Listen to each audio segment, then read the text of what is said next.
Welcome to the KZGN News. Today we'll bring you news about a new gun control bill signed by the governor, a kidnapping in Bakersfield, the Walmart groundbreaking, news from Ridgecrest Police Department, a ban on pork in federal prisons, today's gas prices, and much more.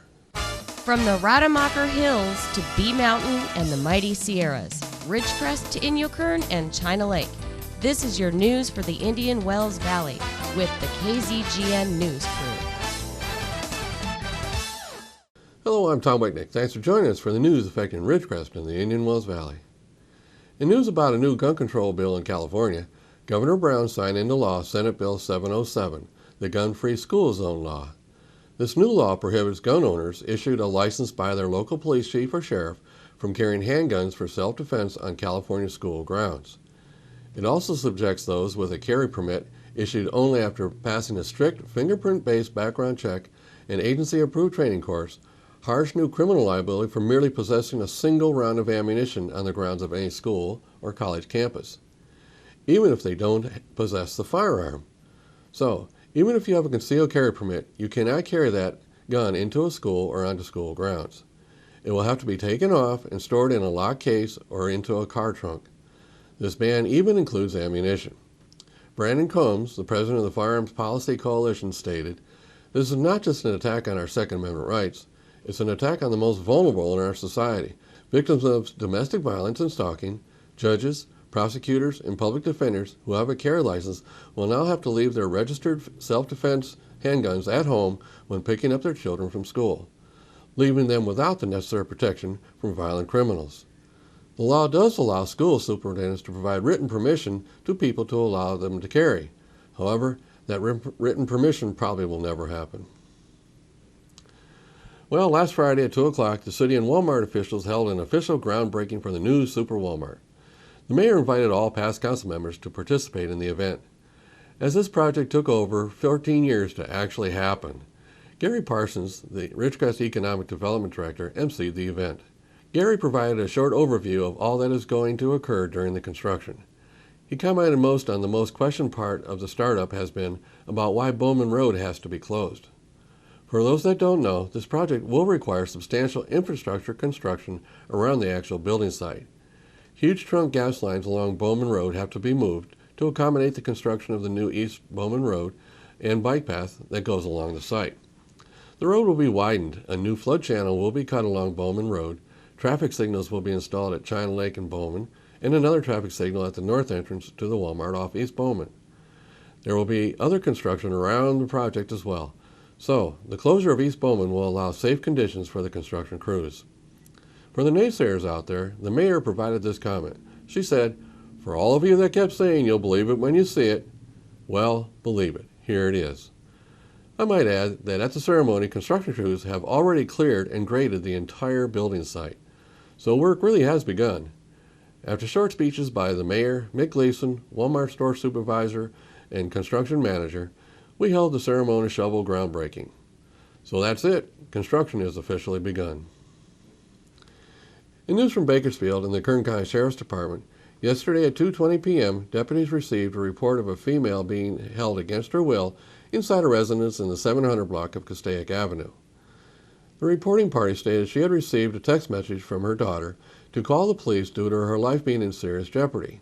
Deputies arrived on scene and could see the victim waving at them from inside the residence. Deputies spoke to the victim through a closed window. The victim stated she was trapped inside the room she was in due to all doors and windows securely closed with nails and screws. The victim said the suspect was hiding in the attic. Deputies forced entry into the residence and rescued the victim. She was not injured. Deputies were able to negotiate with the suspect for him to surrender. The suspect, Randy Searles, age 29, was arrested without incident. Deputies learned the victim had been in a dating relationship with Searles for the past few months, and the victim was trying to end the relationship. On Friday, Searles kidnapped the victim outside a residence in the 3600 block of Caldwell Drive and took her to the residence on Castaic. Searles held the victim against her will for the past 2 days and threatened to kill her if law enforcement was notified. The Bakersfield Police Department is investigating the initial kidnapping that occurred on Friday on Caldwell Drive as it occurred within their jurisdiction. Randy Searles was arrested and booked at the Central Receiving Facility for kidnapping, false imprisonment, terrorist threats, spousal battery, and resisting arrest. Cyril was also booked on 2 outstanding felony no-bail warrants. At last week's council meeting, the City Council appointed a new member of the Ridgecrest Measure L Committee. This is a replacement for leaving member, Deputy District Attorney Scott Garber. The newest member will be Jacqueline Walters. She worked on China Lake for 28 years. She has a degree in business management and organizational management. Next, they'll have to do another appointment to replace Robert Gould, who has submitted his resignation as well. So next meeting, the council may appoint another new member to the committee. Now stay tuned for a story on certain meats being banned at federal prisons.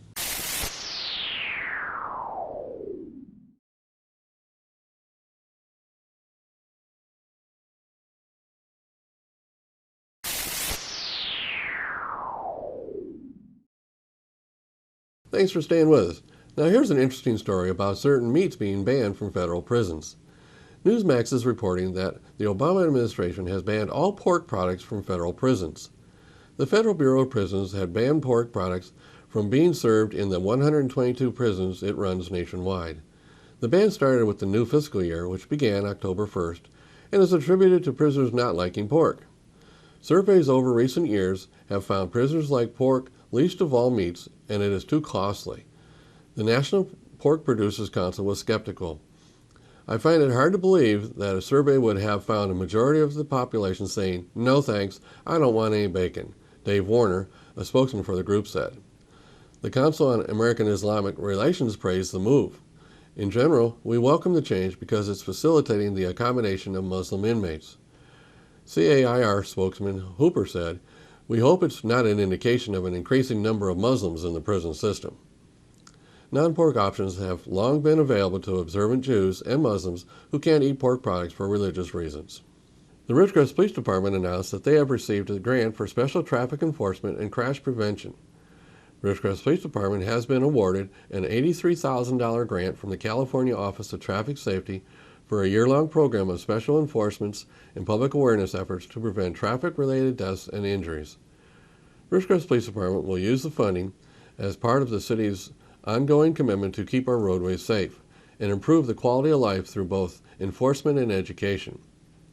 After falling dramatically between 2006 and 2010, the number of persons killed and injured in traffic collisions has been slowly rising. Particularly alarming are recent increases in pedestrian and bike fatalities. The growing dangers of distracted technologies and the emergence of drug-impaired driving as a major problem.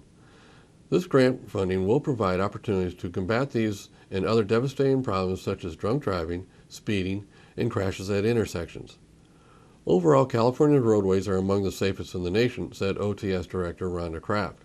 But to meet future mobility, safety, and accessible transportation objectives, we have to reverse this recent trend in order to reach our common goal, 0 deaths on our roadways. The Office of Traffic Safety and the Ridgecrest Police Department want to work with everyone to create a culture of traffic safety across the city of Ridgecrest and the state. Activities that the grant will fund include educational presentations, DUI checkpoints, DUI saturation patrols, motorcycle safety enforcement, distracted driving enforcement, seatbelt and child safety seat enforcement, bicycle and pedestrian safety enforcement, speed, red light, and stop sign enforcement, compilation of DUI hot sheets identifying worst of the worst DUI offenders, specialized DUI and drug driving training such as standardized field sobriety testing, advanced roadside impaired driving enforcement, and drug recognition elevators. Funding for this program is from the California Office of Traffic Safety through the National Highway Traffic Safety Administration. In event news, remember this coming weekend will be the Historical Society of the Upper Mojave Desert will celebrate the 70th anniversary of the historic USO building here in Ridgecrest. The celebration will run Friday through Sunday. On Friday at 10 a.m., they'll have a rededication of the historic USO building. Then they'll have a dedication of the new Veterans Memorial Building, which is right next to the USO building. A reception will follow the dedications. Then on Saturday, the public is invited to attend a concert in Freedom Park. Bring chairs, blankets, and picnics. There will be a series of music bands playing at Freedom Park all afternoon into the evening. Freedom Park is a large park in the rear of the City Hall complex. It will be culminated with 2 performances of the nationally acclaimed USO traveling troupe. These are professional performers coming here to provide a great anniversary show. And finally, on Sunday, there will be a movie shown at the USO building. The movie will be Victory at Sea. It is a TV documentary series about World War II warfare. It was originally broadcast in the early 1950s and won an Emmy Award in 1954. The movie will start at 1 p.m. So if you were wondering what to do this weekend, there are events happening for all ages. With news from the city of Ridgecrest, in response to citizens' concerns that it's sometimes hard to find out how to go through the building permit process, they have announced that they will be holding a building permit workshop with the Kern County Building Inspector for contractors and members of the public who are interested in attending. Oftentimes, people do work around their homes that require permits, and they just don't know that a permit is required. This results in unapproved modifications to homes that can result in damage to homes or changes that have to be corrected when a home is sold. For example, two areas that require permits all the time that people often don't pull permits for are anytime you move or change the routing of any utility line, whether it's electric, water, or gas, this requires a building permit. And if you resurface your roof, you must get a permit before you do so. And another myth is that the county and city have different building standards, that people that live in the county can get away with building things out there without permits that city people have to get a permit for. This is false. All building done in the county and the city are the same, except for a couple minor differences. I do know that the county is even more stringent than the city when it comes to installing those large sea containers. The county has more requirements on those than the city has. Both entities use the uniform building codes for construction. The city and county work together in building permit and inspections. This meeting is open to everyone, inside and outside Ridgecrest city limits. The meeting will be held Thursday, October 15th. It will run from 4 p.m. to 5:45 p.m. and be in the Ridgecrest City Council Chambers at City Hall on California Avenue. So whether you are a city resident or a county resident, this informational meeting is for you. If you are planning any modifications for your homes or businesses, this will be a good place for you to come in and learn about the process. For more information on this, call City Engineer Lauren Culp. He can be reached at 760-499-5083 or email him at lculp@ridgecrest-ca.gov. And if you have a particular topic you'd like addressed, please let Lauren know by October 8th. Then he'll make sure and cover it in the meeting. Now, in KZGN's continuous effort to provide news and information you've asked for, here are today's gas prices for Ridgecrest and some surrounding areas. Well, since my report last week, gas prices went down 2 cents per gallon in Ridgecrest. The lowest price here is now $2.93 per gallon. And as of this morning, Ridgecrest is ranging from $2.93 to $3.39, Lancaster from $2.75 to $3.19, the LA Valley area $2.77 to $2.99, and the Bishop area $3.42 to $3.59. We have 5 stations coming in at the $2.93 figure. Tune in Mondays, Wednesdays, and Fridays for updates. We at KZGN always suggest you shop locally to support our local economy. Remember, when you pay sales tax out of town, you are helping those cities pave their streets instead of here. Now stay tuned for weather and sports after the break.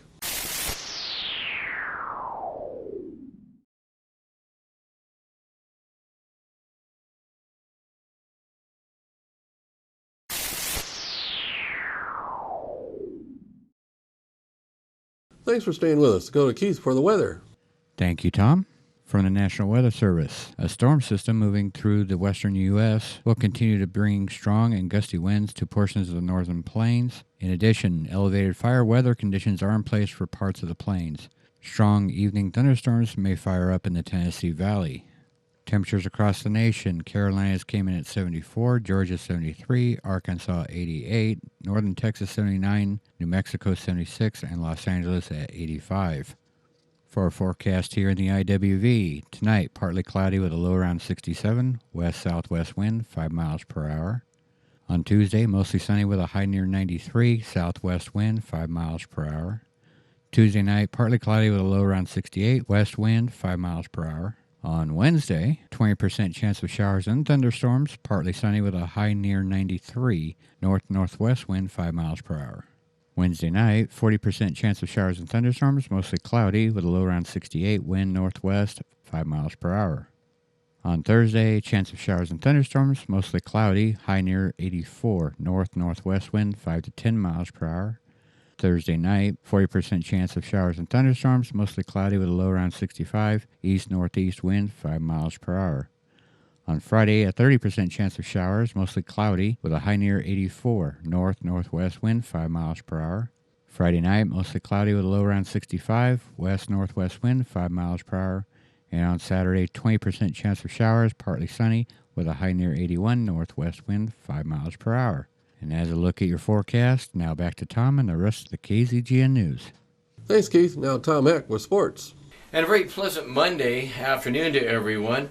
Let's start with college football and then work our way to Burroughs football. College football this past week in Kansas State led just about the whole game against number 2 TCU and came out just a little bit short on a great effort by TCU to come back and get the victory. Now Baylor smashed Kansas, the number 3 team in the land, 66-7. It was Texas stunning Oklahoma, number 16.